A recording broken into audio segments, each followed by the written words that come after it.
একটু ভুলের কারণে নয়, একটু ভুল বোঝাবুঝির কারণে মানুষ তার প্রিয়জনকে হারায়। জীবনে কোনো কিছু শিখতে হয় মাথা নিচু করে, আর বাঁচতে হয় মাথা উঁচু করে। ভালোবাসার মানুষটির অবহেলাই কারোর জীবন ধ্বংস করার জন্য যথেষ্ট। সত্যিকারের ভালোবাসা সেটাই, যেখানে সম্মান, শ্রদ্ধা ও পবিত্রতা থাকে।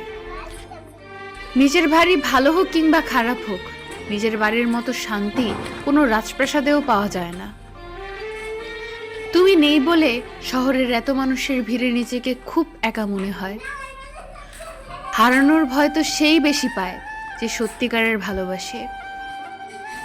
আগের মতো সবকিছুই আছে, আমিও আছি, তুমিও আছো, কিন্তু নেই সেই আগের মতো ভালোবাসা। না পাওয়া কিছুর জন্য কষ্ট হয় না, কষ্ট হয় পেয়ে হারানোর জন্য। আমার কষ্টটা যদি তুমি সত্যিই বুঝতে, তাহলে এভাবে আমাকে কষ্ট দিতে না। হয়তো কখনো একদিন তুমিও জানবে আমি জন্মেছিলাম শুধু তোমার জন্য। কারো অবহেলা পাওয়ার চেয়ে একা একা থাকা অনেক ভালো।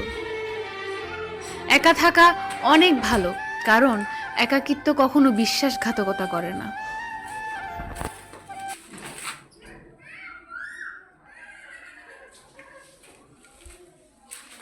হাঁটে না।